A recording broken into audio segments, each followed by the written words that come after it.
Assalamualaikum dan selamat pagi. Okey, untuk hari ini saya akan bentangkan topik akhir untuk kajian ini, iaitu bab 4 dan bab 5. Okey, untuk pengenalan, dalam bab ini pengkaji akan menganalisis data yang dikumpul daripada soal selidik dengan menggunakan Statistical Package for Social Science, iaitu SPSS. Dengan keputusan akan menentukan sama ada terdapat atau tidak hubungan antara pemboleh ubah bebas dan bersandar. Dalam analisis regresi ini, pengkaji akan menguji hipotesis yang telah dibuat oleh pengkaji, iaitu sayalah. Dan ini bermakna melalui analisis regresi, pengkaji akan cuba menolak hipotesis nol HO, dan apabila pengkaji telah cuba menolak hipotesis nol, pengkaji akan dapat mengenal pasti keberkesanan pembelajaran dan pengajaran dari rumah PDPR berdasarkan perspektif ibu bapa pelajar yang mana lebih memberikan kesan terhadap pemboleh ubah yang bersandar, iaitu 4 tadi. Okey, seterusnya ini adalah maklumat sosial demografi. Dalam kajian ini, pengkaji menggunakan platform Google Form untuk mengumpul data. Okey, ini adalah data-data yang telah dikumpul.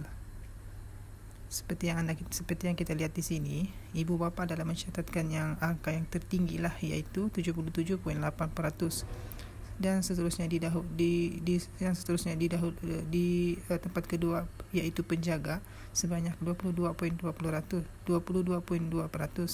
Namun tempat yang pengkaji pilih iaitu kampung perpaduan tidak mempunyai ibu tunggal dan juga bapa tunggal. Seterusnya adalah bangsa. Melalui kekerapan yang diperolehi, jumlah sah bagi kekerapan yang pertama 37 kekerapan, dan manakala peratusnya adalah 68.0%. Peratusnya adalah 66.0, dan seterusnya masih lagi di bahagian A dalam demografi sosial. Seterusnya adalah tahap sekolah. Di sini pengkaji hanya memilih 2 tahap sekolah, iaitu sekolah rendah dan sekolah menengah. Untuk sekolah rendah, kekerapan ada 20 orang dan sekolah menengah adalah 27 pelajar. Dan jumlah bagi 2 tahap sekolah ini adalah 47 kekerapan. Okey, kita beralih untuk perbincangan masih lagi dalam bab 4 untuk kajian inilah. Okey, boleh kita simpulkan hasil perolehan data di sini mendapati nilai alpha Cronbach yang lebih tinggi daripada 0.5. Pengkaji telah memilih item tertentu sahaja daripada setiap pemboleh ubah. Dalam pembincangan ini juga, pengkaji akan menerangkan hasil bagi setiap item yang dipilih. Okey, pengkaji telah memilih 3 item untuk pemboleh ubah bersandar, keberkesanan pembelajaran dan pengajaran dari rumah PDPR berdasarkan perspektif ibu bapa belajar, berdasarkan jadual yang ada di dalam laporan. Kebanyakan responden, 67.9% sahaja daripada mereka bersetuju dengan penyataan, adakah kelas PDPR ini tidak dapat memberikan anak saya sepenuhnya dalam pembelajaran. Selain itu, terdapat ibu bapa yang tidak bersetuju dan kurang bersetuju dengan kenyataan, adakah kelas PDPR ini memberikan kesan negatif kepada anak anda, dan angka bagi kenyataan ini ialah 18.1%. Tambahan pula, seramai responden bersetuju. Ada juga responden yang bersetuju dengan kenyataan, adakah anda memberi sokongan sepenuhnya kepada anak anda semasa menjalani PDPR di rumah, dan ini adalah sebanyak 76.2%. Hasil adalah campuran dari setuju dan sangat setuju. Seterusnya bagi pemboleh ubah bebas, yang seterusnya ialah prestasi akademik. Penyelidik menolak kesemua item ini kerana bagi pemboleh ubah ini dengan kenyataan yang dihujarkan, kebanyakan responden masih ragu-ragu dan tidak tahu mengenai prestasi akademik anak mereka di rumah. Jadi masing-masing mencatatkan 44.4%, 22.1% dan 49.1%. dengan kenyataan PDPR di rumah membantu meningkatkan prestasi akademik anak anda. Seterusnya, PDPR di rumah membantu mencapai tahap grade A mata pelajaran, dan akhir sekali bagi peratus 49.4% dengan kenyataan prestasi akademik meningkatkan kualiti pembelajaran di rumah. Selain itu, 67.9% dan 60.6% responden tidak bersetuju dengan pemboleh ubah yang ini, pemboleh ubah bebas yang ini. Okey, seterusnya untuk pemboleh ubah komunikasi murid dan guru. Pengkaji juga menolak keseluruhan item ini kerana responden memilih tidak bersetuju dan kurang bersetuju dengan kenyataan yang diberikan. Hasil catatan menunjukkan sebanyak 70.4% kurang bersetuju dan kurang pasti dengan kenyataan PDPR di rumah dapat memantapkan lagi percakapan murid. Bagi tidak setuju, masing-masing menunjukkan 40.4%, 46.3% dan 68.5%. Bagi kenyataan, komunikasi guru kepada murid dapat disalurkan semasa kelas dalam talian. Yang kenyataannya seterusnya, murid dapat menerima maklumat daripada guru, dan kenyataannya yang akhir sekali yang menunjukkan peratus 68.5%. dengan kenyataannya ialah pembelajaran di rumah memberikan ruang untuk murid membuat pembentangan.